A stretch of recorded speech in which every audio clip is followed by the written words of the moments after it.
Empire shooting shirting tailoring समा ladies corner new Zeeshan biryani house KMR wholesale flower mart Bharat furniture.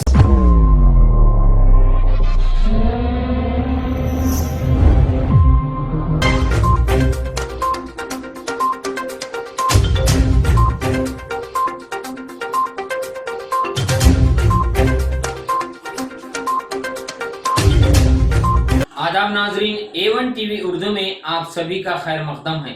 हमारे इस Urdu news को अगर आप अभी तक सब्सक्राइब नहीं करे हैं तो हमारे रायचूर के वाहिद उर्दू टीवी चैनल को सब्सक्राइब करके उर्दू के फरोग में हिस्सा लीजिए। और याद रखिए, घर बैठे डेन चैनल पर 744 पर भी आप इसे देख सकते हैं। आज की खबर, तुलबा के रोशन मुस्तकबिल के लिए IAS कोच समीर अहमद सिद्दीकी की अनमोल बातें। कई एक IAS ऑफिसर्स के उस्ताद कहलाने वाले IAS कोचर समीर अहमद सिद्दीकी दिल्ली के साथ शहर के अतनूर फंक्शन हॉल में तलबा व तालिबात की एक अहम मालूमात की नशिस्त मुंतखब की गई थी, जिसमें इन्होंने कौम व मिल्लत के तलबा व तालिबात को अपना मुस्तकबिल संवारने के लिए कई एक अहम बातें बताई। रायचूर के तलबा व तालिबात ने IAS बनने की ख्वाहिश जाहिर करते हुए और बाज़ ने मेडिकल टेक्नोलॉजी में ऊंचा मुकाम हासिल करने की ख्वाहिश की। इस अहम सवालात के जवाबात पूछे, जिसके जवाबात देते हुए इन्होंने इन तलबा की रहनुमाई की, साथ ही कामयाबी के गुर बताए और मुख्तलिफ हिदायत भी देते हुए पूरी लगन से सख्त मेहनत करने की तलकीन भी की। इजलास से कबल doctor Mohammad Riyazuddin administrator Bhandari hospital ने IAS कोच समीर अहमद सिद्दीकी की शालपोशी और गुलपोशी करते हुए इनकी तहनीत की और ज़िले में तब्दीली की लहर पैदा करने पर खैर मकदम किया। इसी तरह रज़ाक उस्ताद की शालपोशी करते हुए अंजुमन के तमाम जिम्मेदारान को इस कॉन्फ्रेंस के लिए मुबारकबाद की। इस खुसूसी इजलास में नौजवान तलबा तालिबात असातिज़ा लेक्चरार के अलावा अंजुमन रायचूर के रज़ाक उस्ताद अब्दुल हाय फेरोज, सैयद कैसर, शाहजहां अंसारी, मोहम्मद रफ़ी, बबलू, अजीम के अलावा कई नौजवान जिम्मेदारान भी मौजूद थे।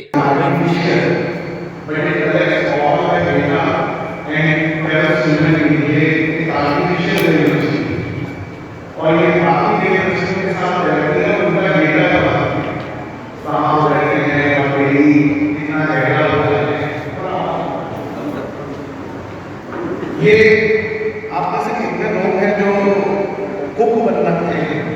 आप में से कितने लोग हैं जो कुक बनना चाहते हैं? वो कुक कोई नहीं बनना चाहता है, जबकि उसमें बहुत पैसा है। डॉलर्स में कमाते हैं लोग 60-60, 70-70 हज़ार डॉलर में। तो मैं आपको एक चीज़ दिखाता हूँ, ऐसे अमीर लोगों के घरों में किचन से 2 हाथ ऐसे लगते हैं and they will do all the work. तो नागपुर में मुझे वैसे बनाना आता है, तो इटली में कोई शेफ रहेगा, वो अपने हाथों में सेंसर इटली में पहनेगा और रायचूर में जो उसको ऑर्डर देगा उसके किचन में वो खाना बनाएंगे। देखो ये हाथ, तो जैसा जैसा वो इटली में करेगा वैसे वैसे रायचूर में ये खाना बनाएगा। लेकिन एक दिन ऐसा आएगा, डॉक्टर कितने लोग बनना चाहते हैं? एक दिन ऐसा आएगा कि हम किसी डॉक्टर को हायर करेंगे फॉरेन कंट्री में, वो वहाँ ऑपरेशन करेगा, आंख पे वर्चुअल रियलिटी गॉगल लगा के रायचूर में ऑपरेशन करेगा। This is where the world is going. ये वो जगह है जहाँ दुनिया जा रही है। जैसे वो कुक वहाँ पका रहा है, वैसे वो आप वहाँ पका रहा है।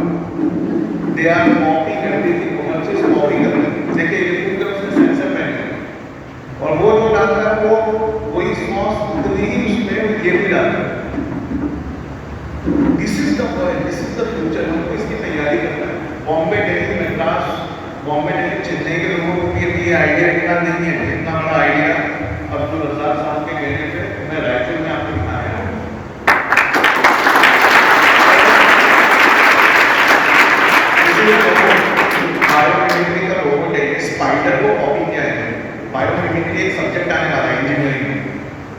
इसका मतलब है नेचर को, कुदरत को कॉपी करना। तो ये स्कॉर्पियन को कॉपी किया हुआ है रोबोट, और ये आपके दिमाग पे रहेगा, आपको पता भी नहीं होगा, वहाँ पे पूरा नजर रखेगा। And can do many things. ये पानी में तैरने वाला रोबोट है, विच कॉपीज अ स्नेक। स्नेक को कॉपी करके वो ऐसे तैरता है पानी में। यू कैन सिंपली सी। ठीक है, आप देख रहे हो ना। मुझे एक चीज़ ट्राई करनी चाहिए, अगर वो हो गया तो थोड़ा सा बड़ा हो जाएगा। हाँ, वेट यहाँ से देखते हैं, ठीक है। तो ये वो पानी में चलने वाला रोबोट है। इसका एक और है, ये पानी में तैरने वाली मछलियाँ हैं आर्टिफिशियल, इनमें कैमरा है, सेंसर है, ये अपने देखने वालों की फोटो खींचती है। ठीक है, दिस इज ऑन। ये एक रोबोट है, $5000 का है, अमेज़न पे। ये आपके बच्चों के साथ खेलता है, उनका होमवर्क करवाता है, दवा कब खानी है याद दिलाता है, और आप मार्केट गए तो पूरे वक्त आपके फोन पर दिखा रहता है नहीं क्या। ये आपसे बात करता है और आपके कुत्ते से ज्यादा वफादार है। जिंदा कुत्ते से ज्यादा वफादार कैसे? क्योंकि ये आपको बर्थडे याद है, और जब आपका बर्थडे आने वाला हो तो एक हफ्ता पहले सबको टेक्स्ट मैसेज करता है कि इनका बर्थडे आ गया। ये वर्ल्ड है, ये चीजें मिल रही हैं अमेज़न पे, आपको मिल जाएंगे अगर आप लोग। यू कैन सिंपली इमेजिन हम किस तरफ जा रहे हैं। ये जैसे हमारी पीटी क्लास होगी, वैसे रोबोट्स की पीटी क्लास होगी। रोबोट्स को 1 2 3 4 करा के अपग्रेड करना। ये है वो फ्यूचर जिस वजह से रोजगार जाने वाले हैं। No employment, because machines are becoming that smart. Machine इतनी स्मार्ट हो रही है कि इंसानों के बच्चों को कोई रोजगार देना नहीं चाहता। These are all the machines which are only, ये टेबल टेनिस खेलता है, ये स्कॉर्पियन में से चलता है।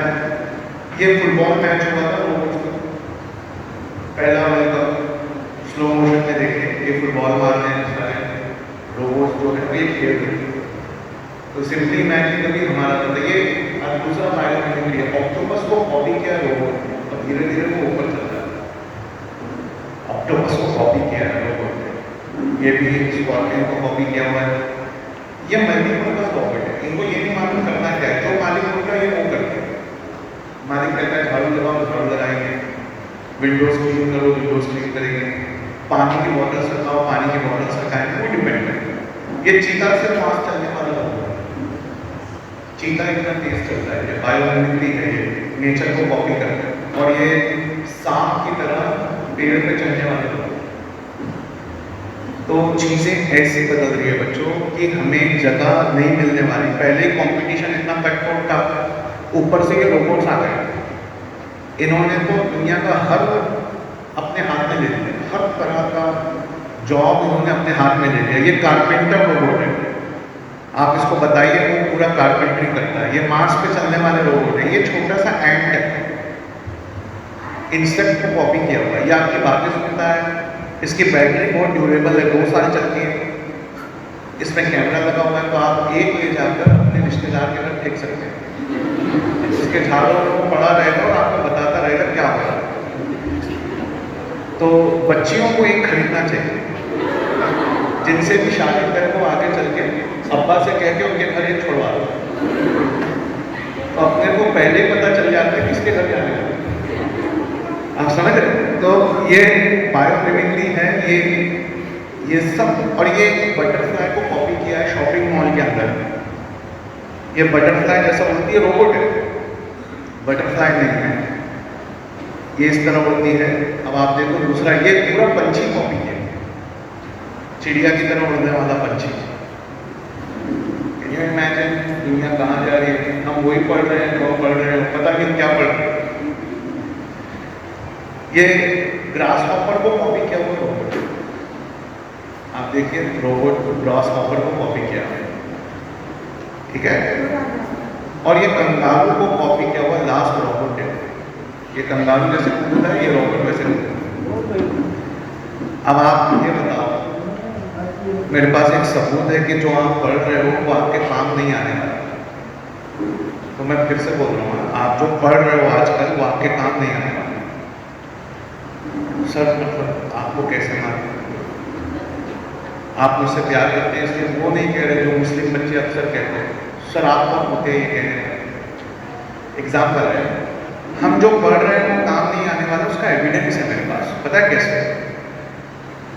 एग्जाम के दिन तक हम रटते हैं और एग्जाम की रात को जादू होता है।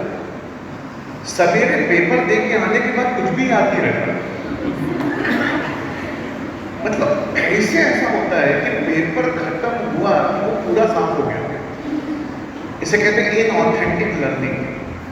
ये एक ऐसी लर्निंग है जिसका दुनिया को कोई इस्तेमाल नहीं, कोई काम नहीं। इस वजह से हमारी नौकरियां नहीं है।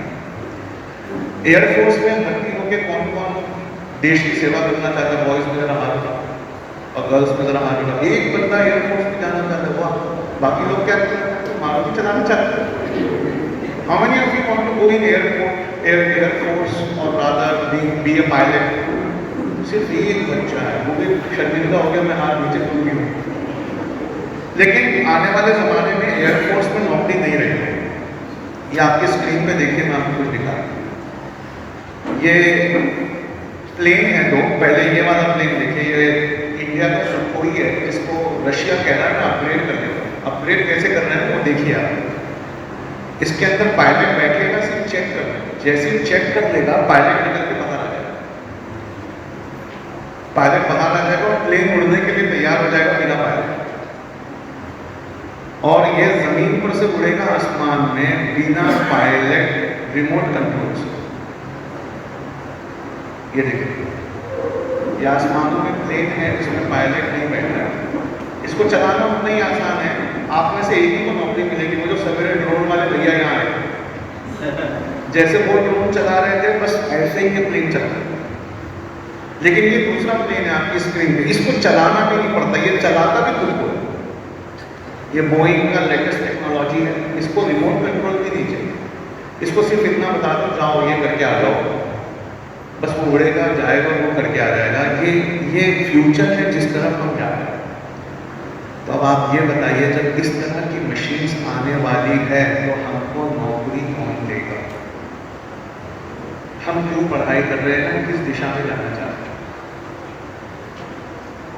इतनी पढ़ाई करने के बाद अपना पसंद का जॉब नहीं मिले तो दिल टूटता है। और सरकार ये मानने को तैयार नहीं है कि बेरोजगारी आई है। उनका कहना सब खुशहाल है। बेरोजगारी आई हुई है और कोरोना के बाद तेजी से बढ़ रही है फॉर रीजन। कोरोना में सबके जॉब्स गए, मालूम है आपको ये बात? अरे हाँ कि ना? मैं स्टूडेंट्स को नहीं पढ़ाता जब तक इंटरेक्शन ना हो, तो हाँ ना जोर से बोलो। कोरोना में सबके जॉब्स गए। अब आप पैसे वाले मालिक बन के सोचो, जिन लोगों के जॉब्स गए हैं उनको वापस जॉब्स देना चाहोगे कि उसकी जगह ये मशीन्स लगाना चाहोगे? एकदम सच्ची सच्ची बात बताओ।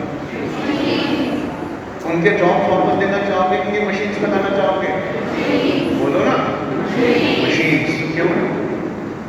जॉब वाला बीमार पड़ता है, उसको कोरोना का इन्फेक्शन होता है, फिर सेकेंड इन्फेक्शन होता है। जॉब वाला बोनस मांगता है, दिवाली ईद के दिन छुट्टी मांगता है। मशीन सिर्फ इलेक्ट्रिसिटी मांगती है। एक बार आपने बिजली का बिल दिया, वो आपके लिए हर काम करने को तैयार है, तो उससे मुनाफा बढ़ता है किसका? मालिक का। तो कोरोना में जो जॉब्स गए वो वापस नहीं आ रहे हैं, उसकी जगह लोग इन मशीन्स को जॉब देना चाहते हैं। आप समझे मैं क्या समझाना चाह रहा हूँ? तो पहले मैं आपका दिल तोड़ रहा हूँ, फिर तोड़ूंगा। तो अगर किसी को घर जाना है तो अभी चले जाओ, वरना मैंने दिल तोड़ा, मेरे जोड़ने से पहले वो चला गया तो उदास हो जाएगा। समझ रहे? अब मैं आपको कुछ और दिखाता हूँ। तो हम लोग इनकी तरह, ये लोगों को मालूम है कि आगे वाटरफॉल है, झरना है, हम गिरने वाले हैं, फिर भी वो अपने राफ्ट पर बैठे हैं। They know that there is something going to happen, but they are sitting blissfully on this raft. वो अपने राफ्ट में एकदम आराम से बैठे हैं। लेकिन गिरना तो तय है, क्योंकि आगे झरना आने वाला है। झरने को कहते हैं आर्टिफिशियल इंटेलिजेंस। क्या कहते हैं? इंटेलिजेंस सुना था आज? आर्टिफिशियल इंटेलिजेंस मतलब मशीन्स जब इंटेलिजेंस दिखाने लगे इंसानों से ज़्यादा, मशीन जब इंसानों की तरह सोचने लगे उसे कहते हैं आर्टिफिशियल इंटेलिजेंस। ये वो झरना है जिसमें हम सब गिरने वाले हैं अगर हमने आज अपने पढ़ने का तरीका नहीं बदला। आपका समझ में आई है अभी तक जो मैं कहना चाहता हूँ? चलो आगे। तो बहुत सारी चीज़ें हैं जो हमको अपने अंदर चेंज करनी पड़ेगी और जब तक हम वो चेंज नहीं करेंगे चीज़ें नहीं बदलेंगी। अब मैं आपको एक चीज़ और दिखाता हूँ। मैं देखिए ये रिपोर्ट है, बहुत सारी रिपोर्ट्स का टुकड़ा है इसमें, सॉरी बहुत सारी रिपोर्ट्स का टुकड़ा है जो ये बताता है कि कोविड के बाद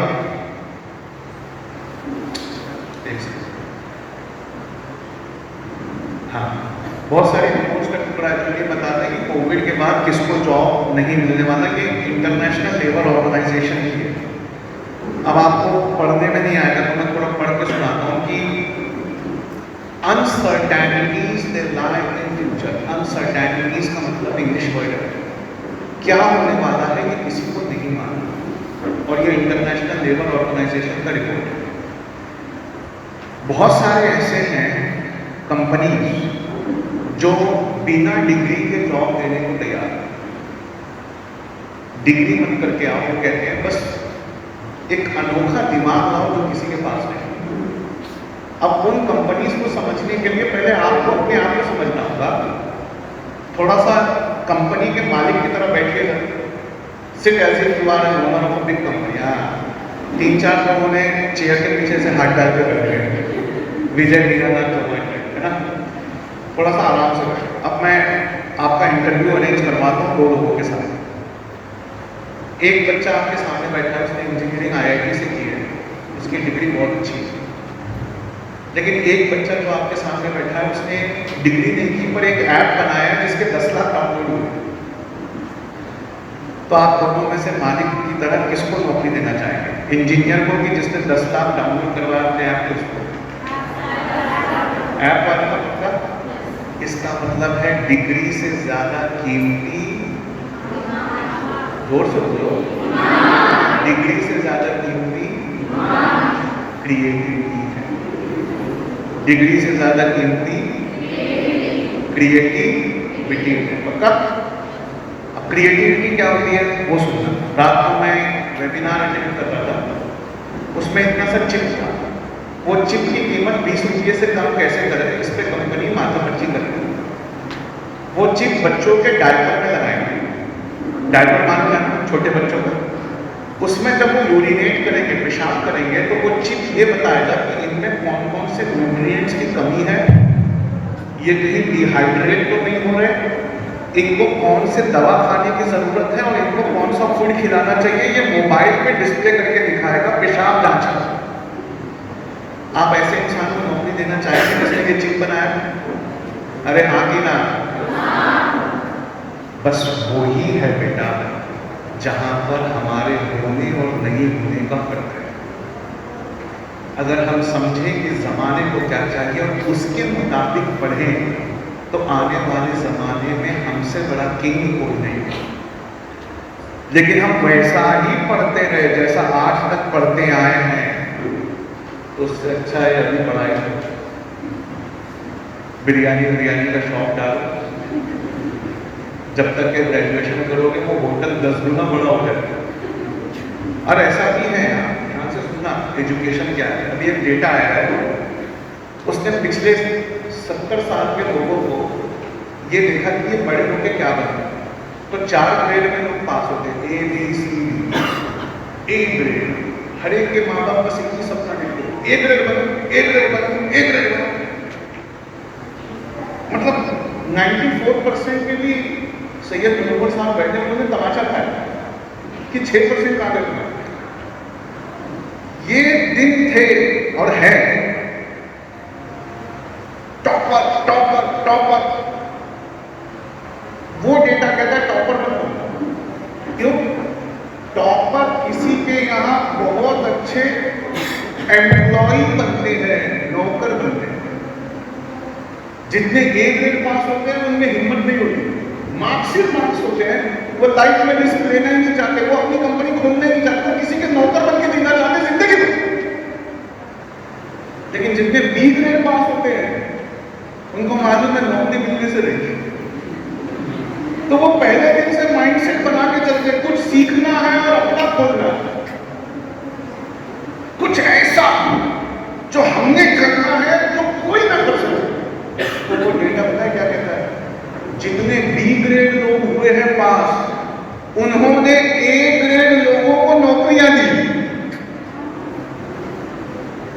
आप समझो बहुत कड़वे सच्चे बता रहे, क्यों? उन्होंने लाइफ रिस्क लिया, कंपनी खोली, कंपनी में 4 साल लगे, ए ग्रेड वालों को उन्होंने हायर कर दिया। इस पे जो सुना तो तब समझ में आया। मेरा एक दोस्त था जो वो MBBS कर रहा था, तो उसका एक दोस्त था वो पढ़ाई नहीं करता, 10th में दोनों दोस्त थे। तो माँ ने कहा कि ये पढ़ाई नहीं करता, इसको बिट्टू को मत लाया करो घर में। उसने कहा बिट्टू मेरे घर मत आया। फिर इसने और अच्छी पढ़ाई की, नीट क्लियर किया, डॉक्टर बना, फिर MD किया। तब तक बिट्टू ने बहुत सारे शादी खाने बना लिए। फिर वो छुट्टी पर डॉक्टर घर पे आया तो माँ ने कहा बिट्टू को जानते हैं, तेरा 10वीं का दोस्त? हाँ। तो उससे बना के रख, उसके 2 पेट्रोल पंप है और उसके 4 शादी खाने। तो आप समझो सिर्फ एजुकेशन नहीं लेना है ए ग्रेड, वो तो लेना ही है। सिर्फ क्रिएटिविटी वाला दिमाग नहीं लेना है, हिम्मत भी, बोलो हिम्मत भी। अरे समझ में आ रहा है? यानी बी ग्रेड के पास क्या अच्छा है? हिम्मत, वो ले लो। ए ग्रेड के पास क्या अच्छा है? मार्क्स, वो भी ले लो। और दुनिया में बहुत मुट्ठी भर लोग हैं जो हिम्मत रखते हैं और अपने विजन को पूरा करने की कोशिश करते हैं, वो ही दुनिया पे राज करते हैं।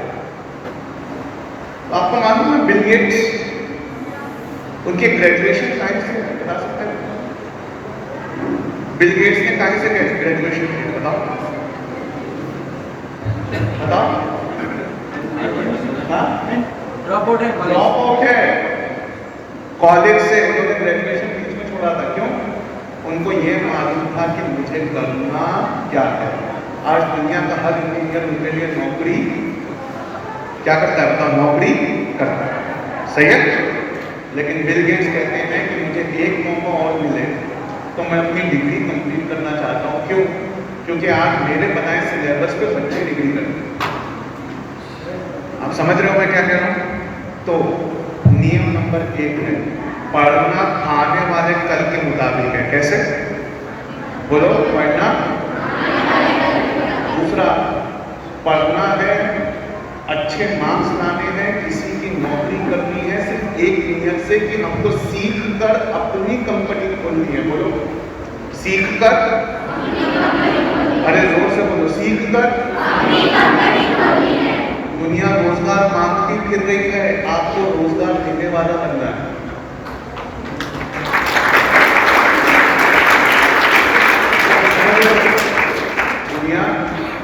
दुनिया रोजगार मांगती फिर रही है, आपको क्या बनना बताओ? रोजगार देने वाला बनना है, सही है। अब मैं आपको एक और चीज दिखाता हूँ बहुत अच्छी, जिसको देखने के बाद में आपको समझ में आएगा कि वर्ल्ड किस तरफ जाता है। तो अभी जो ये आया था पैंडेमिक कोरोना, तो हम सबके जॉब्स चले गए, हमारी दुकानें बंद हो गई, कुछ बिक नहीं रहा था। लेकिन एक कंपनी उसमें बेतहाशा बेच रही, इतना बेच रही थी कि उसने सारे रिकॉर्ड तोड़ दिए। उस कंपनी ने क्या किया मैं आपको दिखाता हूँ। उस कंपनी का नाम है अमेज़न। अमेज़न ने $11,633 पर सेकेंड कमाए हैं लॉकडाउन में। $11,000 कमाए हैं लॉकडाउन में पर सेकेंड। अरे $11,000 कितना पर सेकेंड पर कमाए हैं किसने? अमेज़न ने। लेकिन अमेज़न नौकरी नहीं देती किसी को, मालूम है क्यों? अमेज़न ऑटोमेशन लेकर आई। देखो ये इसे ऑटोमेशन कहते हैं। मैं अमेज़न के गोडाउन के अंदर नहीं चलता। आप सबने अमेज़न पे कुछ ऑर्डर किया? अरे हाँ कि ना? तो आपको डिलीवरी बॉय मिला था सीधा, लेकिन वो डिलीवरी बॉय कहाँ से उठा के लाया था मैं आपको वो दिखाना चाहता हूँ। ये अमेज़न का गोडाउन है, इसमें दूर दूर तक के आदमी सिर्फ एक जगह मिलता है, पैकिंग करते हैं। आदमी सिर्फ पैकिंग करता है, बाकी सब रोबोट्स करते हैं। और वो भी कितने आदमी पैक करते देखो, अपने आप रोबोट्रॉनिक आर्म्स पे डब्बे क्लासीफाई होके सिलेक्ट होके 629 आइटम्स आर सोल्ड पर सेकेंड इन एमेजन, पर सेकेंड 629 आइटम। दिन भर हमारी दुकान पे कोई नहीं आता, दिन भर हमारी दुकान पे कोई नहीं आता। और ये रोबोट्स हैं जो वो पैकेज को डिलीवर कर रहे हैं, किसके हाथ में? डिलीवरी बॉय के हाथ में। आप समझ रहे हो? अब आप सुनो, मैं आपको एक बहुत बड़ी चीज बताने जा रहा हूँ।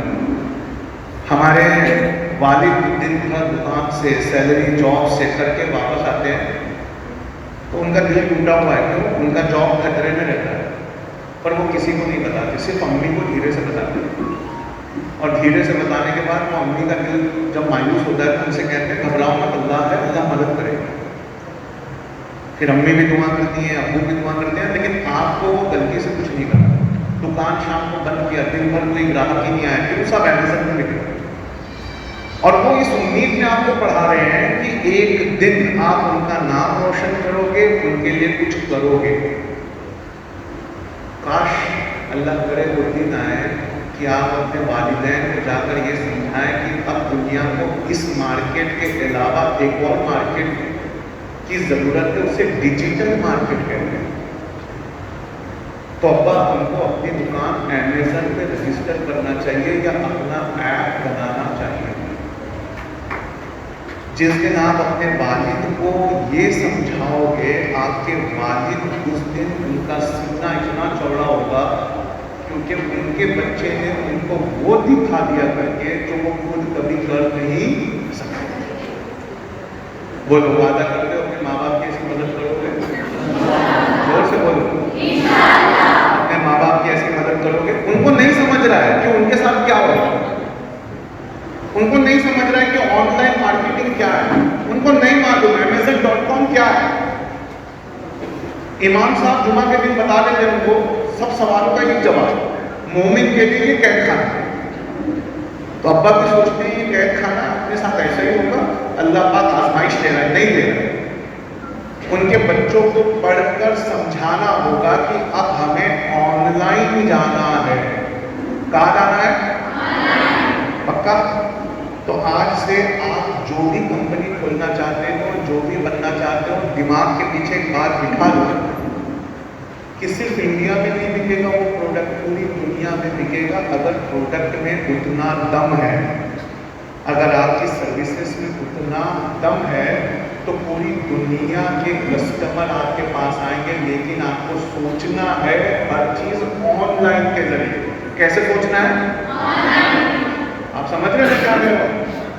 पक्का समझ में आ रहा है? हाँ कि ना? अब आपको मैं एक और चीज दिखाना। ये देखिए, ये एक और चीज जो आने वाली है इस दुनिया में, इसमें इसको कहते हैं ड्रोन। और ये ड्रोन टेक्नोलॉजी क्या होगी आप देखिए। अभी वो सवेरे ड्रोन ये कमरे में उड़ रहा था तो हमारी फोटो खींच रहा था, लेकिन बहुत जल्दी ऐसे ड्रोन उड़ने वाले हैं जैसे मैं दिखाने वाला हूँ। देखो ये ड्रोन आपस में बात करेंगे और एक ड्रोन उड़ेगा, उसके पीछे आप छोटी छोटी लाइट देख रहे होंगे, लाइन से बहुत सारे ड्रोन आसमान में दिख रहे हैं, रोशनियां दिख रही है दूर तक, और ये आपस में एक दूसरे से बात करते हैं। इसको कोई रिमोट कंट्रोल नहीं करता, क्यों? एक आदमी इतने ड्रोन नहीं उड़ा सकता। तो वो आपस में फॉर्मेशन बना रहे हैं। समीर सिद्दीकी सर का एंगल यहाँ से अच्छा आएगा, स्पीच यहाँ से अच्छी आएगी, पूरा आसमान भर गया। देखो वो अपनी बत्तियों बुझा रहे हैं। तो आने वाले जमाने में पुलिस से ज्यादा ये उड़ेंगे आसमान। इस फ्यूचर की तरफ हम जा रहे हैं बच्चों। ये फ्यूचर कभी 30 साल दूर था, लेकिन कोरोना के बाद ये फ्यूचर अब आ गया। ये ड्रोन्स हैं, ये ड्रोन्स दुनिया का हर काम करेंगे। इसका मतलब है कि हमें पढ़ाई में और ताकत लगानी होगी। अगर ड्रोन इतना अक्लमंद है तो इंसान के बच्चों को इससे ज्यादा, बोलो, इससे ज्यादा अक्लमंद होना। आप समझ रहे हो मैं क्या कह रहा हूँ? तो ये चीजें जो हैं, इन्होंने दुनिया का नक्शा बदल दिया है। हमें भी अपनी पढ़ाई का नक्शा इनके हिसाब से बदलना चाहिए। ये देखो, ये रोबोट है जो 629 आइटम पर सेकंड पैक करते हैं, बेचते हैं, डिलीवर करते हैं, यानी पैकिंग का काम भी अब मिलने वाला नहीं है। इसका मतलब है कि हमें कुछ करना पड़ेगा। एक एग्जांपल बताता हूँ, फिर मैं बताता हूँ पढ़ते कैसे। आपको याद है 2 साल पहले गली गली में, 4 साल पहले गली गली में दुकान होती थी, रिजर्वेशन करवाइए होती थी, रिजर्वेशन करवाइए एरोप्लेन का, ट्रेन का, और एक बहुत बड़ा वहां बोर्ड लगा होता था, तत्काल रिजर्वेशन करें। सारे इंडिया में हर गली में ये दुकान थी, रिजर्वेशन करवाइए। फिर एक वेबसाइट आया, उसका नाम था ट्रीवागो, और उस ट्रीवागो ने सारा का सारा रिजर्वेशन की दुकानें एक साथ बंद करवा दी। सारी की सारी दुकानें एक साथ बंद कर दी। आज आपको एक भी रिजर्वेशन की दुकान दिखती है क्या? और आप करते हो अपने वालिदैन की मदद कैसे? जब उनको कोई टिकट चाहिए तो आप ऑनलाइन बुकिंग करके, अरे बोलो, ऑनलाइन बुकिंग करके लेते हो। लेकिन बच्चों अब लेट हो रहा है, हमको थोड़ा सा और नॉलेज बढ़ाकर, जैसे हम रिजर्वेशन में अपने वालिदैन की मदद करते हैं, वैसे आने वाली दुनिया को समझने में भी उनकी मदद, अरे उनकी मदद, बात समझ में आ रही है? मैं आज अच्छी बात करके घर चला जाता, अगले साल आता, एक बार और आपका दिल बहलाता, फिर दिल बहलाता, फिर दिल बहलाता, फिर 5वें साल दिल तोड़ता, फिर 6वें साल हम कुछ शुरू करते हैं। उससे अच्छा सवेरे भी शॉर्टकट मारा था, फिर मानो सीधा दिल तोड़। कि आप जैसी पढ़ाई करते हो वैसी पढ़ाई अब दुनिया को नहीं चाहिए। तो सर हम कैसी पढ़ाई करते हैं? पहली गलती जो आप करते हो वो ये है कि आप रट कर पढ़ते हो। आप बोलो, आप रट कर पढ़ते हो, ये गलत है। क्यों? दुनिया का कोई ऐसा सवाल नहीं है रटा हुआ जिसका जवाब गूगल नहीं दे सकता। गूगल दुनिया का हर सवाल का जवाब दे सकता है। तो मैं आपको कुछ दिखाना चाहता हूँ कैसा गूगल है वो। तो ये देखिए, ये गूगल का गॉगल आने वाला है, इसमें दुनिया का हर जवाब मिलेगा। और इस गॉगल में इस गॉगल में सवाल को देखते ही जवाब लिखकर आने लगे। थोड़े दिनों में ये लेंस की शक्ल में आ जाएगा। फिर IAS का एग्जाम देने की तैयारी कितनी आसान है। अब्दुल रज़ाक साहब को पकड़ना है, फॉर्म के लिए इतना करते हैं, उनको बोलना है 100 लेंस खरीद के फॉर्म को देते हैं। फिर वो लेंस पहन के अपने को प्रीलिम्स लिखने जाना है और मेंस लिखने जाना है।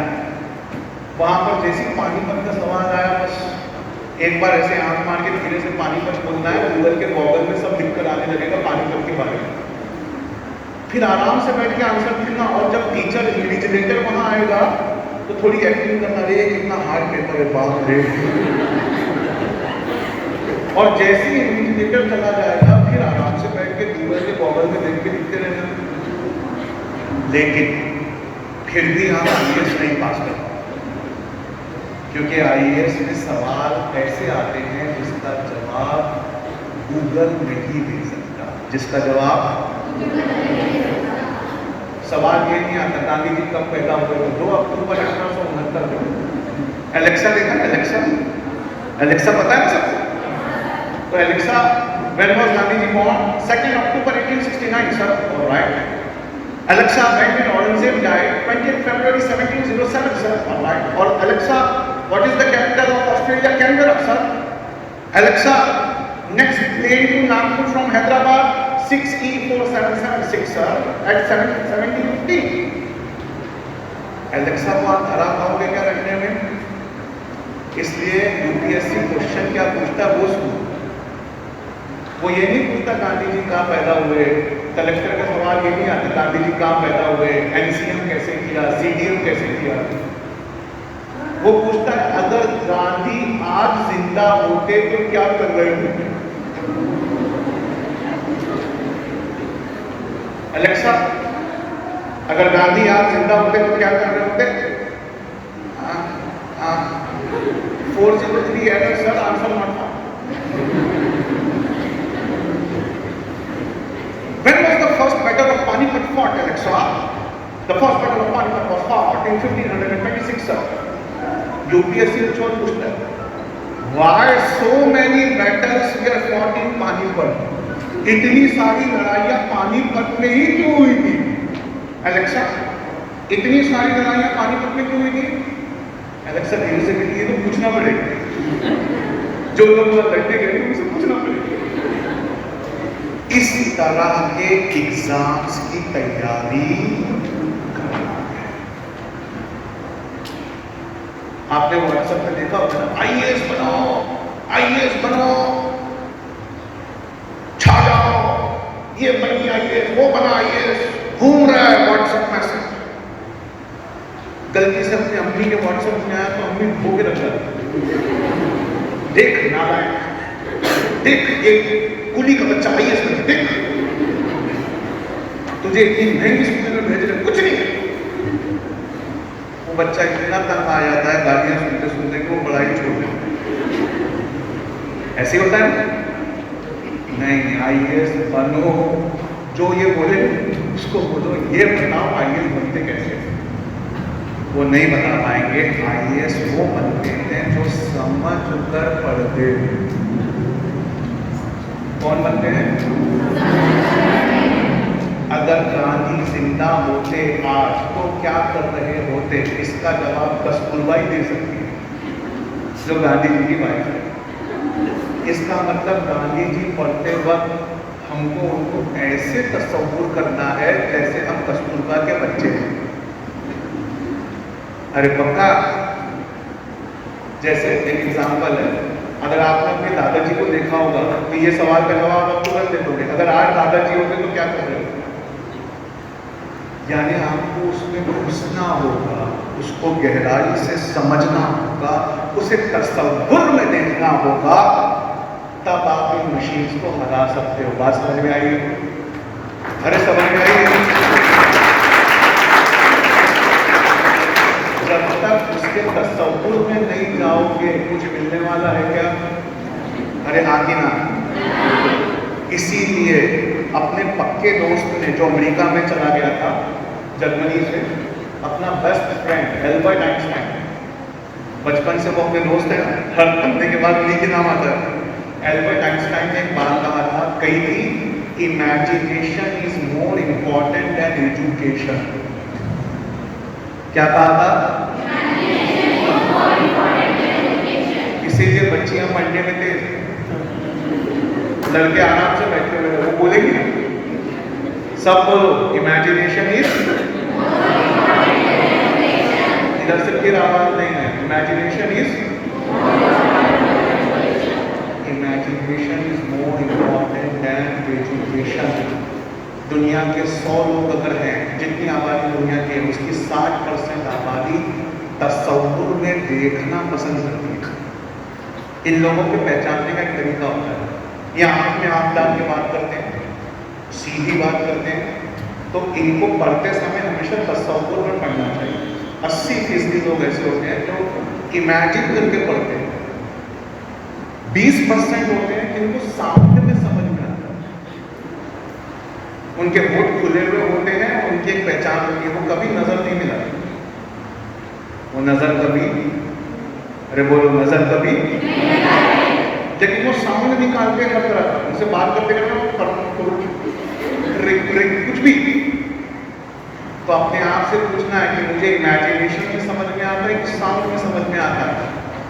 ऐसे साउंड में समझने वाले लोग 15% होते हैं, 80 और 15 95, और 5% दुनिया में लोग ऐसे हैं जिनको छूकर समझ में आता है, जिनको इनकी पहचान होती है। हमसे बात करते करते 3-4 बार ये हमारा हाथ छूते हैं या कंधर में। तो अपने आप को पहले पहचानना है कि मुझे समझना कैसे आता है। अरे समझ रहे हो? समझना कैसे, और उस हिसाब से पढ़ाई को फिर आगे ले जाना है। वरना जो रट रहे हो उससे अच्छा ये गूगल रटता है, और वो दुनिया के हर सवाल का जवाब देता है। हर सवाल का जवाब वो कुछ भी दिखा सकता है। और एक कंपनी नहीं है, हजारों कंपनी है जो ये कर रही है। अब बस एक आखिरी बात और बताना चाहता हूँ पढ़ने के बारे में।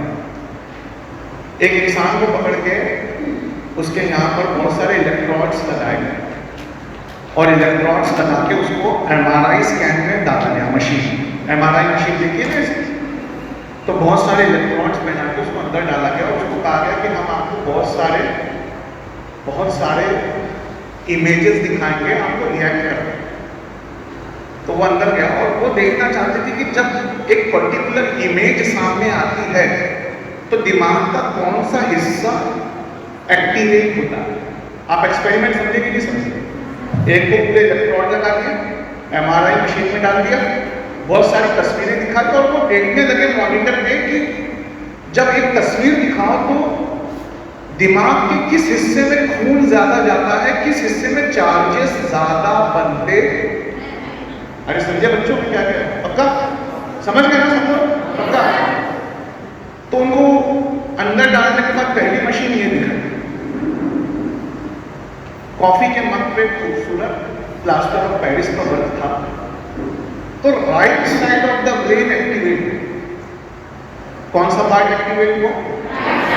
मतलब जब भी हम कोई खूबसूरत चीज देखते हैं जिसमें आर्ट होता है तो हमारा राइट साइड में जो ब्रेन का वो एक्टिवेट होता है।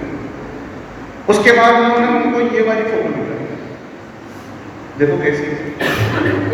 तो एक सेकंड के लिए लेफ्ट साइड एक्टिवेट हुआ और फिर राइट साइड रोड से एक्टिवेट होने लगा। उनको बोला गया कि लड़की की उम्र बताओ, तो उम्र देखने लगे वो औरत की, तो लेफ्ट साइड एक्टिवेट हुआ क्योंकि लेफ्ट साइड कैलकुलेट अच्छा करता है। लेकिन जैसे का लड़की के चेहरे पे जो एक्सप्रेशन है वो बताओ, फिर राइट साइड एक्टिवेट हो गई क्योंकि वो फीलिंग और इमोशंस को समझने की जगह कौन सी है और कैलकुलेट करने की जगह कौन सी है। अरे बहुत काम की चीज बताने जा रहा हूँ, कोहिनूर का हीरा लेके जा रहा हूँ और फिर मुनव्वर मेरी तरफ घड़ी पे दिखा रहे कि निकलना है, फ्लाइट छूट जाएगी। जब कैलकुलेट करना हो तो क्या होता है, और जब किसी चीज का इमोशन और फीलिंग समझना होता है तो कौन सा। तो इस फोटो को दोबारा देखना, मैंने आपको दिखाकर ये सवाल पूछा, इसका ब्यूटीफुल आर्ट देखो तो कौन सा साइड एक्टिवेट होगा, और मैं ये पूछूं कि ये कॉफी का मग टेबल से गिरने वाला है या नहीं है तो कौन सा एक्टिवेट होगा। तो कैलकुलेट कौन करता है और इमोशंस कौन समझता है। Very nice. उसके बाद ये फोटो दिखाई, तो इधर वाली फोटो पे लेफ्ट कैलकुलेट हुआ, लेफ्ट एक्टिवेट हुआ, लेकिन इस साइड वाली फोटो जिसमें वो आंखें ऐसे हैं फिर राइट साइड एक्टिवेट। आप समझ गए? उसके बाद ये वाली फोटो दिखाई, बोला क्या पीछे देखो कौन है, तो लेफ्ट एक्टिवेट हुआ। सामने बोला बंदूक पे कॉन्सेंट्रेट करो तो फिर राइट, क्यों? डर लगना, फीलिंग, इमोशन, ये सब किसका काम है? Right side. तो इस तरह हमारे दिमाग के दो हिस्से होते हैं, एक कैलकुलेट करता है, एक चीजों को समझता है। तो जब आपके ऐसा नहीं होगा, लेकिन एक एग्जांपल दे रहा हूं, अगर आपका राइट साइड किसी ने खराब कर दिया और वो राइट साइड में कुछ गड़बड़ हो गई, तो आप पर जब आपकी, लड़कों के लिए बोल रहा हूँ, आपकी वाइफ गुस्सा करेगी तो आपको गुस्सा नहीं समझ में आएगा, लेकिन बोल क्या रही है वो समझ में आएगा। एक एग्जांपल है, आपने कहा मैं खाना बनाने में तुम्हारी मदद करूँ और कोई चीज़ खरीद के नहीं लाए, तो वो गुस्सा होकर बोलती है मैं कार की चाबी उठा के अभी जा रही हूँ वो चीज़ लाने। तो आपका राइट साइड खराब, लेफ्ट साइड सिर्फ ये समझाएगा मैं कार की चाबी उठा के जा रही हूँ वो चीज़ लाने, पर आपको ये लहजा समझ में नहीं आएगा। उसको इंटोनेशन बोलते हैं। क्या बोलते हैं? मतलब उतार चढ़ाव, गुस्सा, प्यार, ये सब नियतों का खेल है जो हम अपने वोकल कॉर्ड में लाते हैं, और इन नियतों को कौन समझता है? Right side. अगर राइट खराब हो गया तो हमको सिर्फ अल्फाज समझ में आएंगे, लेकिन नियत, यानी जिसका राइट साइड खराब हो गया उसके पापा ने उससे कहा मैं तुझे अभी एक झापड़ मारूंगा, तो उसको इतना सुनाई देगा मैं तुझे झापड़ मारूंगा। अरे आप समझ रहे हो? उसको क्या सुनाई देगा? मैं तुझे झापड़ मारूंगा। लेकिन गलती से उसका लेफ्ट खराब हो जाए, राइट सही है, तो उसको ये समझ में आया ना ये गुस्से में बहुत है, पर बोला क्या वो नहीं समझ में आया। आप समझ रहे हो? फिर देखो बच्चों को छुपा है इसमें, बस समझ में आए, कोई ताली बजाना हो तो मेरा पॉइंट ताली में भी गुम हो जाता है। अगर आपका लेफ्ट खराब हो गया है तो आपको सिर्फ इमोशन समझ में आते हैं, लेकिन अगर आपका राइट खराब हो जाए तो आपको सिर्फ अल्फाज, सेंटेंस समझ में आते हैं। पक्का? यानी मैंने कहा मैं अभी एक छाप करना, तो इसमें मेरी नीयत, मेरा गुस्सा और मेरा सेंटेंस दोनों आपको समझ में आ रहे हैं। मुबारक हो आपका, दोनों सही। लेकिन अगर आपका राइट खराब होता तो आपको क्या सुनाई देता? देखो, मैं मुझे अभी एक झापर मारूंगा। ये आवाज थोड़ी थोड़ी रोबोट जैसी लगती है। अरे थोड़ी थोड़ी रोबोट जैसी लगती है। इसका मतलब है आने वाली दुनिया में रोबोट्स के मुकाबले उन्हीं इंसानों को नौकरी दी जाएगी जिनकी इमोशंस, जिनकी फीलिंग्स, जिनकी इंसानियत बहुत ज्यादा होगी।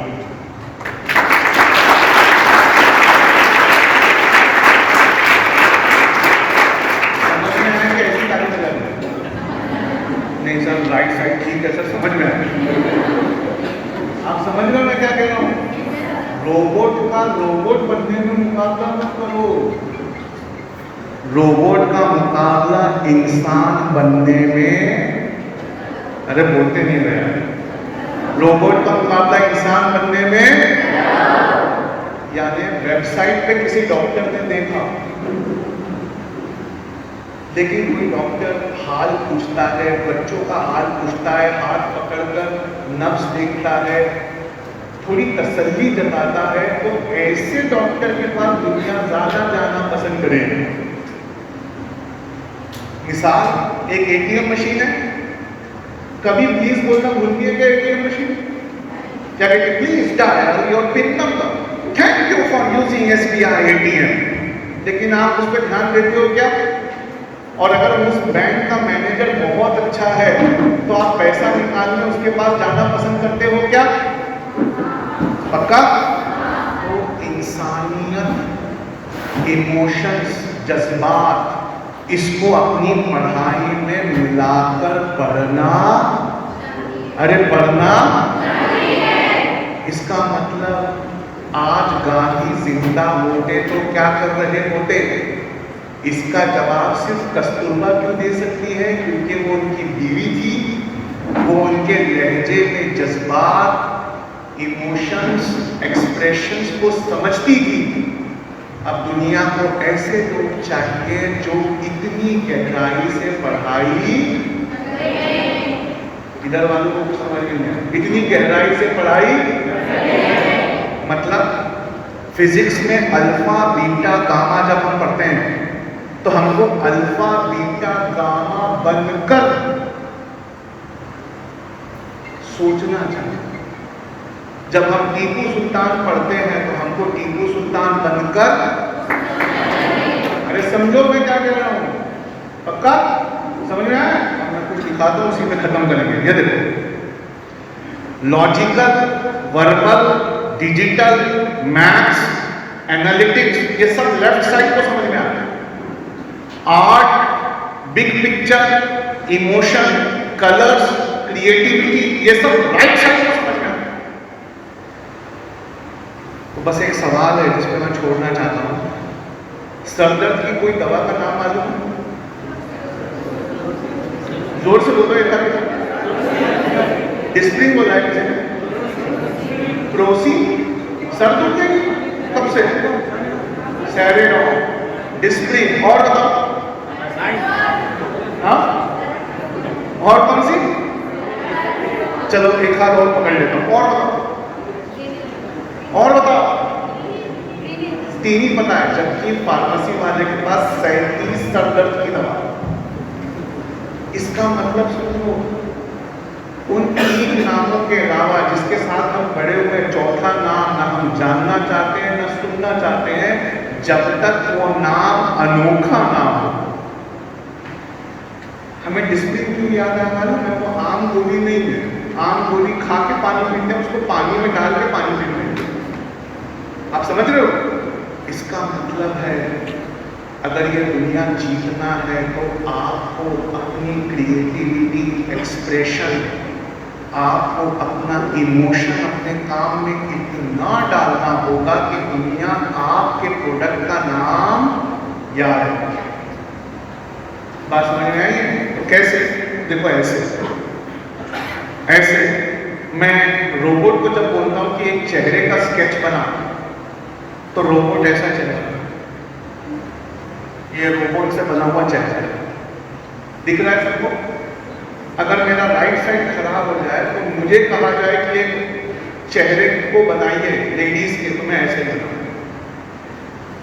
तो रोबोट को नौकरी देंगे, हमको क्यों देंगे? लेकिन जिसका राइट साइड बहुत ताकतवर है और लेफ्ट भी ताकतवर है, वो ऐसी पेंटिंग बनाता है।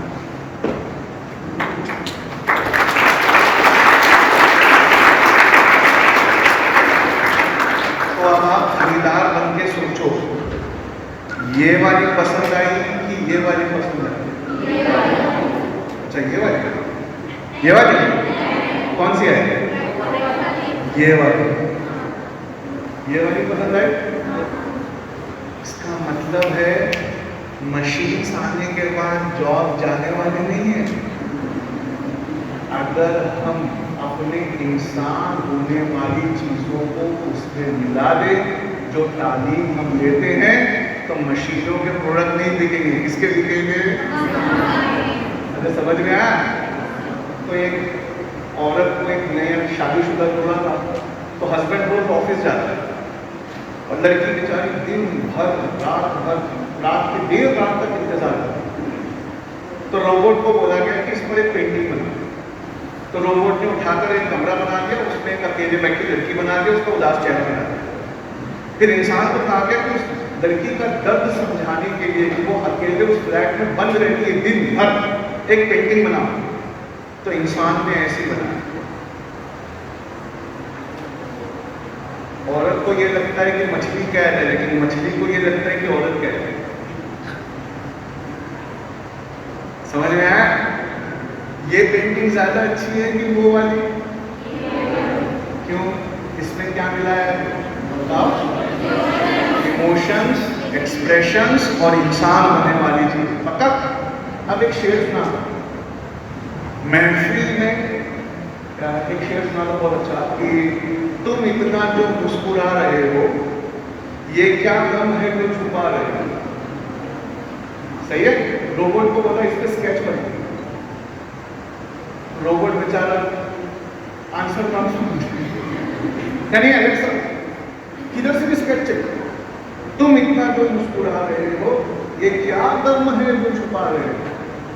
एलेक्सा बोले सर मेरे से नहीं होता, इसमें right side of the brain involve है, मेरा लेफ्ट ही काम करता है। एक इंसान को बोला ये बना के दिखाना, तुम जो इतना मुस्कुरा रहे हो, ये क्या गम है जो छुपा रहे हो। देखो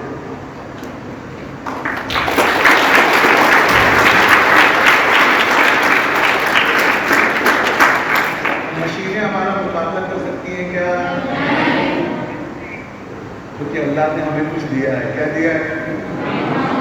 राइट साइड ऑफ द जज्बात, इमोशन, इंसानियत। आज से अपने पढ़ने के तरीके में उसको मिलाओगे यार, इधर ही वाले वादा करेंगे, इधर वाले आराम करेंगे। क्या जोर से बोलो, आज से ऐसे पढ़ोगे,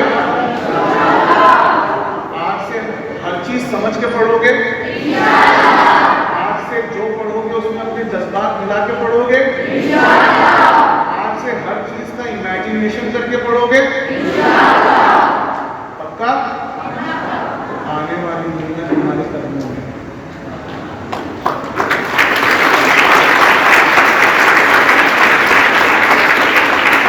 आने वाली दुनिया हमारे कदमों में है। तो ये मेरे पास एक बहुत अच्छी फोटो है, इस पर खत्म करेंगे। ये लेफ्ट है, ये राइट। तो अपने इंसान होने को खत्म मत करो। जब बैठते हो ना बैठ के, Gandhi ji was born in Porbandar, Gandhi ji was born in Porbandar, तो एलेक्सा बनने की कोशिश करते हैं। उसकी जगह सवाल पूछो अपने आप से कि गांधी जी पोरबंदर में क्यों पैदा हुए थे? क्योंकि उनके फादर काठियावाड़ के दीवान थे।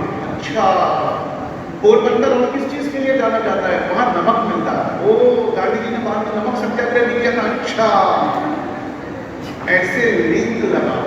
जब लिंक लगेगा तो IAS का एग्जाम ऐसे ही। अरे समझ में आया है? पक्का? अब मैं बहुत बड़ी चीज करने जा रहा हूँ। सिर्फ अब्दुल रज़ाक साहब के लिए तोहफा देने जा रहा हूँ। एक WhatsApp नंबर दूंगा, उसको सेव करना है, पर उस पर कोई मैसेज नहीं चाहिए। वहां से हर 15-20 दिन में एक पढ़ने के तरीके पे छोटा सा वीडियो भेजूंगा।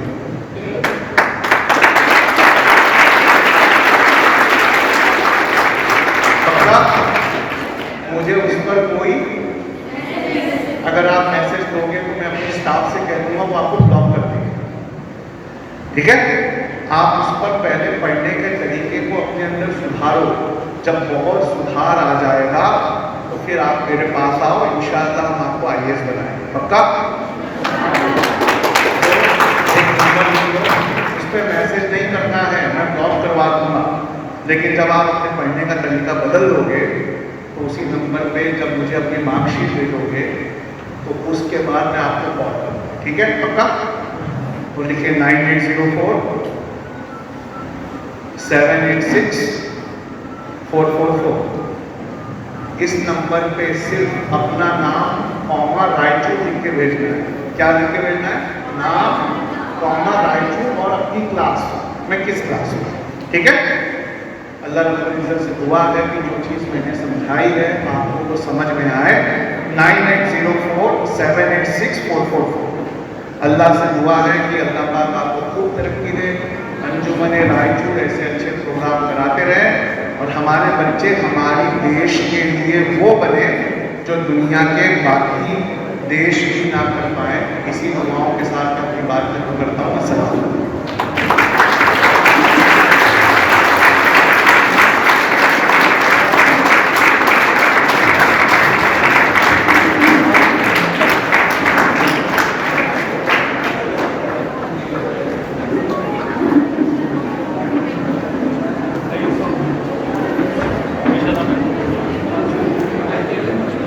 Do anyone has any question?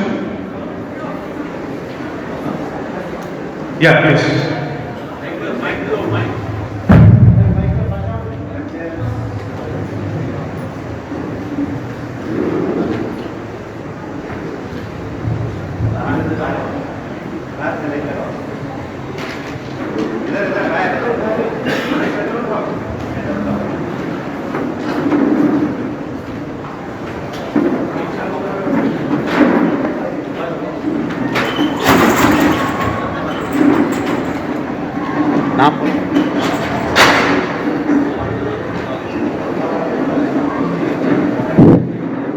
अस्सलाम वालेकुम रहमतुल्लाहि व बरकातुहू।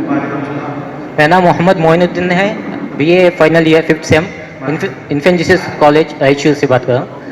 मैं UPSC CSE का एस्पिरेंट्स हूँ। मैं UPSC की तैयारी NCERT से आपके कहने पर शुरू कर चुका हूँ यूट्यूब में देखकर।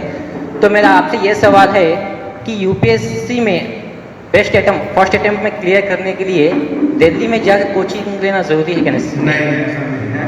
अगर आपके पढ़ने का तरीका वैसा है जैसा मैंने बताया तो कोचिंग की कोई जरूरत नहीं। और ऑप्शनल में बहुत जन इकोनॉमिक्स मेरा चॉइस था ऑप्शनल में, तो इकोनॉमिक्स के लिए गाइडेंस के लिए जरूरत थी, तो कौन सा बेस्ट आपके पता? इकोनॉमिक्स के लिए पूरी एंड मिश्रा ये बुक से स्टार्ट करो। स्टैंडर्ड चार्टर्ड या इकोनॉमिक टाइम्स या अखबार रोज पढ़ा करो ऑनलाइन जाकर। ठीक है? और इकोनॉमिक्स में वेबसाइट का बहुत सहारा लिया करो, यानी हर डेफिनेशन समझने के लिए गूगल करके और एग्जाम्पल्स को कलेक्ट किया करो। प्लानिंग कमीशन की जो पुरानी रिपोर्ट है उसको पढ़ना चाहिए, नीति आयोग की रिपोर्ट को पढ़ना चाहिए, और सबसे बढ़कर बजट और ये जो इकोनॉमिक सर्वे आता है ये पूरा अपडेट करना चाहिए। जी, आप अभी कहा कि समझ के पढ़ना चाहिए, तो इसका कुछ फैक्ट्स थे, फैक्ट्स को भी फैक्ट्स को जब हम समझ कर याद करते हैं कि पोरबंदर में क्यों पैदा हुए थे, तो वो फैक्ट्स और भी हसीन हो जाते हैं और पहली बार में याद नहीं करते। तो आपको फैक्ट्स को उसके पीछे का प्रिंसिपल और फिलॉसफी समझना है। कॉन्सेप्ट और विजडम को आप सुना था? कॉन्सेप्ट और विजडम, जैसे किसी माइंस में हम खोलते हैं तो पहले लेयर में कोयला मिलता है, वैसे ही पहली रीडिंग में सबको क्लास में कोयला ही मिलता है। दूसरी रीडिंग में जब हम अंदर जाते हैं तो प्रेशियस मिनरल्स मिलना स्टार्ट होते हैं, जो लोग दूसरी रीडिंग में समझ के करते हैं वो क्लास से थोड़ा ऊपर आता है। लेकिन तीसरी, चौथी, पांचवी लेयर में वहाँ सोना, चांदी और हीरा मिलता है। वैसे किसी किताब की तीसरी, चौथी, पांचवी रीडिंग में हमको वो हीरे विजडम के मिलने लगते हैं, जिससे एग्जाम क्लियर हो। बहुत बहुत शुक्रिया।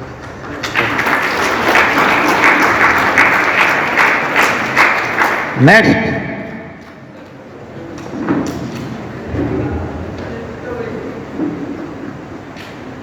Assalamualaikum, sir. First of all, I want to tell you I admire you a lot, sir.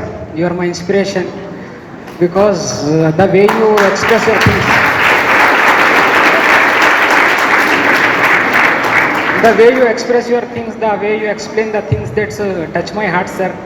I just want to ask, why don't we people think big, sir? Because in our education system and everything else, homes all are encouraging us to do jobs. To be an employee, sir. Why can't we an entrepreneur? Why can't we start our own startup? उसकी पूरी गलती हमारे अब्दुल रज़ाक साहब की। उन्होंने इतना late, अच्छा, उन्होंने ये वेबिनार इतना लेट, उन्होंने ये सेमिनार इतना लेट रखवाया। लेकिन अगर हम अब कुछ अच्छा करने वाले हैं तो उसका पूरा सेहरा भी उनको ही जाता है। तो जितनी बार ऐसे सेमिनार होंगे उतनी बार आपका जो सवाल है कि why can't we think big, आज के बाद मुझे नहीं लगता कि we will think small, आज के बाद we will only think big इंशाल्लाह।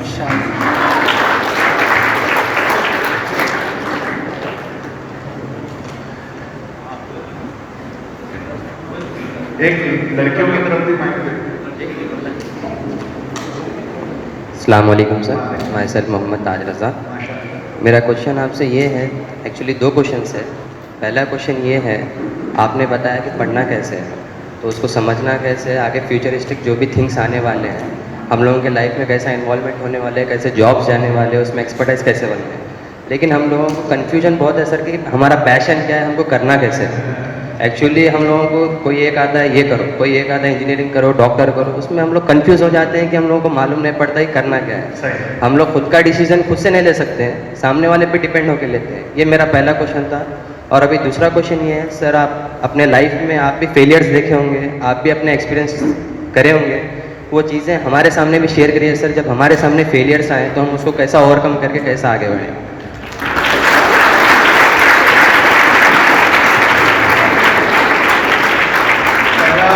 पहला क्वेश्चन बहुत कॉमन है, आजकल हर कोई मुझसे यही पूछता है कि अपना पैशन क्या है, ये कैसे पता चले। तो कितनों को पता उनका पैशन है? देखो वो एक दो को पता है कि उनका पैशन है, तीन को पता है। कभी सुना है गोश्त काटना मेरा पैशन है, गाड़ी चलाना मेरा पैशन है? नहीं, पैशन की तीन पहचान है। पैशन उस चीज को कहते हैं जिसको करने के बाद, पूरा दिन करने के बाद एनर्जी खत्म नहीं होती, डबल हो जाती है। ये पैशन की पहली पहचान। दूसरा, किसी और को करते देखो तो अपने को खींच आती है कि इससे अच्छा मैं करके दिखा सकता। ये पैशन की दूसरी पहचान। और तीसरा ये कि जब भी हम कुछ और करना चाहते हैं, उदास हो जाते हैं और वो हमें अपनी तरफ खींचता है। ये पैशन की तीन कसौटियों में जो चीज मिल जाए बस वो ही तुम्हारा पैशन है। तो जब हम कोई चीज करके खत्म करते हैं और एनर्जी डबल हो जाए, मुनव्वर मुझसे कहता है हमेशा, तो मेरा बहुत जिगरी दोस्त, मेरे बोलने में वो इतने दूर आया, उसकी कितनी तकरीरें कैंसिल करके वो मेरे साथ था। तो मुझसे हमेशा कहता है आई एम चार्ज। क्यों? उसका जो पैशन है, कौम में नई एनर्जी आए, बच्चे कुछ सीखे, कुछ करे, तो पठान की जगह में डबल हो जाए। फिर किसी और को करते थे तो ऐसा मन करता है यार इससे अच्छा मैं करूं। और तीसरा एक बहुत अच्छा है कि जब हम उसको करते हैं, चौथा है हम उसको जब करते हैं तो उसमें अपनी फीलिंग, एक्सप्रेशन और इमोशन समझना। जब ऐसा पैशन मिल जाए तो उसको मत छोड़ो। अब रह गया फेलियर इन लाइफ, तो ऐसा दुनिया में कोई भी नहीं है जिसमें फेलियर ना हो। तुम इतना जो मुस्कुरा रहे हो, ये क्या काम है जो छुपा है? मैं आपसे कुछ शेयर नहीं करूँगा अपनी लाइफ का फेलियर, लेकिन इतना बताऊँगा कि मैं अभी तक फेलियर्स देखूँ। आज मैं इतने दूर आया हूँ, आपसे इतने सारे वादे करवाए, दिन भर मैं आपके साथ रहा, इसमें से 3-4 काम भी आपने कर दिए तो मैं सक्सेसफुल हूँ, वरना वो फेल। एक बहुत अच्छी चीज़ बताता हूँ मैं कि कामयाबी दुश्मन है, फेलियर दुश्मन। कामयाबी ना हमको लिथर्जिक बनाती है, हम कॉन्सेंट्रेट करना छोड़ देते हैं, हार्ड वर्क करना छोड़ देते हैं, एंजॉय कर लेते हैं। कामयाबियाँ में थोड़ा आवारा बनाती है मिजाज, कामयाबियाँ में थोड़ा एरोगेंट बनाती है। फेलियर वो हमारा पक्का है, वो हमें सीधा रखता है, मेहनती रखता है, कॉन्सेंट्रेट करवाता है, वो हमें लगाए रखता है। तो इमोशंस के अंदर ना अल्लाह ने एक मैसेज छुपाया हुआ है, उस मैसेज को समझना ही एजुकेशन है। एक एग्जाम्पल, गुस्सा, जो गुस्सा आता है इसका क्या मतलब? गुस्से का ये मतलब है कि एक स्टैंडर्ड जो आपने सेट कर रखा है औरों के लिए या अपने लिए, वो किसी ने अभी अभी तोड़ा, या तो आपने खुद तोड़ा या किसी और ने तोड़ा, इसलिए आपको गुस्सा।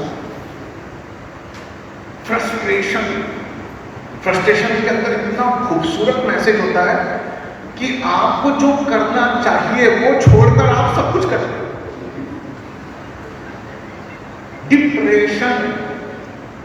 डिप्रेशन और डिसअपॉइंटमेंट, इसमें बहुत फर्क है। डिसअपॉइंटमेंट का मतलब मैंने बहुत ट्राई किया, किस्मत में नहीं था, पर एक तसल्ली है मैंने ट्राई किया। और डिप्रेशन में मुझे वो नहीं मिला और मैंने ट्राई भी नहीं किया। तो अल्लाह ने इमोशंस को बनाया है हमसे बात करने के लिए, हम अपना सर पकड़ के उन इमोशन से बात करते हैं। दुनिया का सबसे अच्छा इमोशन जिसमें रोज थोड़ा इन्वेस्टमेंट करना चाहिए वो है लव, अपने माँ बाप से।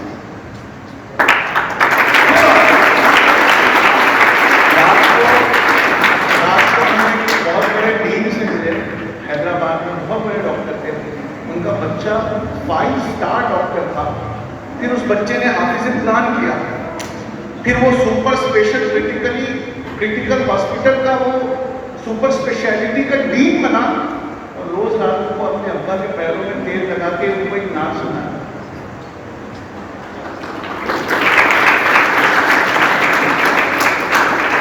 दुनिया में एक बात बताऊं, IAS भी बनना चाहते लोग, पैसे के लिए नहीं, जानकारी के लिए नहीं, नाम नहीं, कुछ नहीं, सब फालतू। दुनिया में IAS से एक चीज के लिए बनना चाहते हैं कि मेरा बाप सीना चौड़ा करके गए, तू जानता है मेरी बेटी मेरा बेटा IAS है, बस उसी में। एक बार वो डॉक्टर से कह दे, तू जानता है मेरी बेटी, जानता है मेरा बेटा कौन? IAS, बस उसी दिन पूरे पैसे वसूल कर, उसी दिन ऐसा लगता है उसका इन्वेस्टमेंट जो मेहनत करो वो सब निकल गया। और वो माँ बाप भी उस सेकंड में पूरी जिंदगी जी लेते हैं। कि आज उन्होंने वो करके दिखा, तो एक कवि निराला थे, उनका एक 2 लाइन सुनाता हूँ मैं। हम बचपन में ना किसी के घर जाते हैं तो खिलौनों से खेलते, फिर जाने का वक्त आता है, छोटे रहते तो खिलौना धीरे से पीछे रहते, तो अम्मा हमारी सिक्योरिटी भी रहती है, तो वो वापस जाने के पहले पूरी तलाशी देती है, फिर जेब में वो खिलौना मिलता है तो देखिए छोड़ दो, हम कहते नहीं दो उनका नहीं, मैं लेके जाऊँ, कहती अब्बा इससे अच्छा दिला, हम अब्बा की तरफ देखते, अब्बा कहते हाँ मैं इससे अच्छा दिला, बस हम छोड़ देते। फिर वो दिलाते भी नहीं, लेकिन उन्होंने कहा कि मैं दिला दूंगा, बस उतना काफी। तो कभी निराला लिखते हैं, बाप है तो आंखों में हर एक सपना है, बात है तो आंखों में हर एक सपना है, ना मिले फिर भी दुकान का हर खिलौना।